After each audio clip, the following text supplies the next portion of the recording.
A shocking incident that has taken place yesterday, and we are keeping our focus on that. It is Atul Subhash, who was a 34-year-old techie who was found hanging in his Bengaluru home.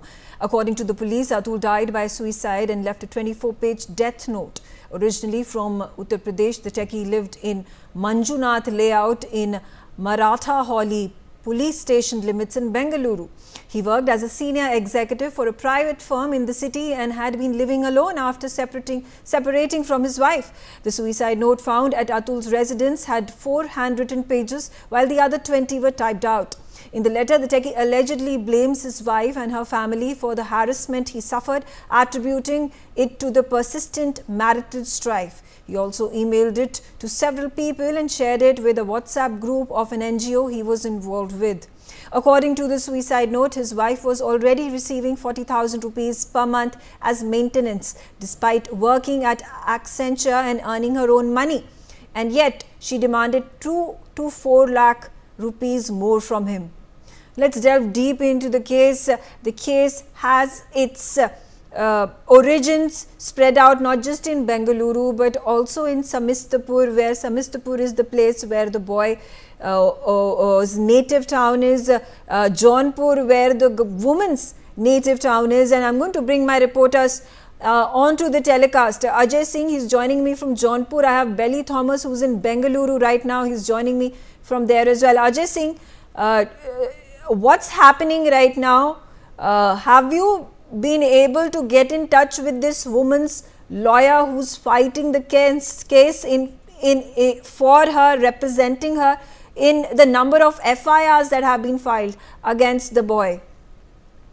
Yes, ma'am आपको बताना चाहिए कि ये पूरे मामले में जो है अगर बात की जाए कि एकता तिवारिया के जो वकील के तरफ से जो है 3 केसेस, जिसमें एक जो है परिवारवाद का जो मुकदमा होता है इसमें किया गया, दूसरा जो है 44 से मुकदमा कराया गया कि दहेज उत्पीड़न का मुकदमा दर्ज कराया गया था। उस पूरे मामले में जो है 10 लाख रुपए की जो है दहेज की मांग ऐसा जो है अतुल के परिवारजन और अतुल के ओर से किया जा रहा था, जिसमें जो है 2021 से ये मामला जो है मारपीट का जो है बात की गई थी और 22 के शुरुआत में मुकदमा दर्ज किया गया है। तो ये पूरे मामले में अगर देखा जाए तो अतुल के ऊपर जो है लगभग 3 केसेस जो है फाइल की गई थी और उनमें जो है रोटेशन में जो है तारीखें पड़ती थी, जिसमें उन्होंने खुद बताया था कि 120 बार जो है उनको तारीख पड़ी थी, जिसमें उन्हें 45 बार वो अपीयर हुए थे। तो ये कहीं ना कहीं उनको जो है मेंटल हरासमेंट को दिखाता है कि उनको किस प्रकार से उनको मेंटली टॉर्चर किया गया था और इस पूरे मामले में वो किस प्रकार से सफर कर रहे थे। जी बिल्कुल। यहाँ पे अब हमें ये भी इंफॉर्मेशन बताइए कि यहाँ पे आसपास जो जौनपुर में लोग हैं, जो इस वुमेन के लॉयर हैं, उनके नेबर्स हैं, उनसे आपसे कुछ वार्तालाप हो ये कि क्या आप कुछ और इस केस के अंदर कुछ और पहलू उभर के आ रहे हैं, उसका ऊपर कुछ खुलासा करेंगे?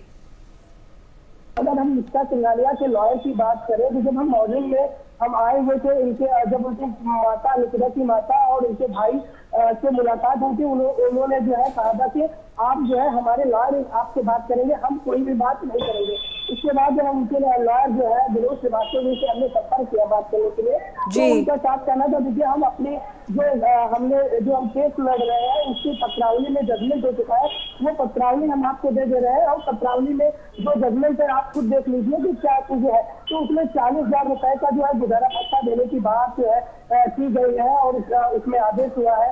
और यही जो है अगर बात करें इनके आस-पास पड़ोस के लोगों से जब बात किया गया तो उनका साफ कहना था कि देखिए ये परिवार जो है 3-4 साल पहले ही यहाँ शिफ्ट हुआ है और उन परिवार के लोगों ने जो है किसी से किसी प्रकार का जो है संबंध नहीं रखते हैं, ये अपने में ही रहते हैं और अपना कार्य करते हैं।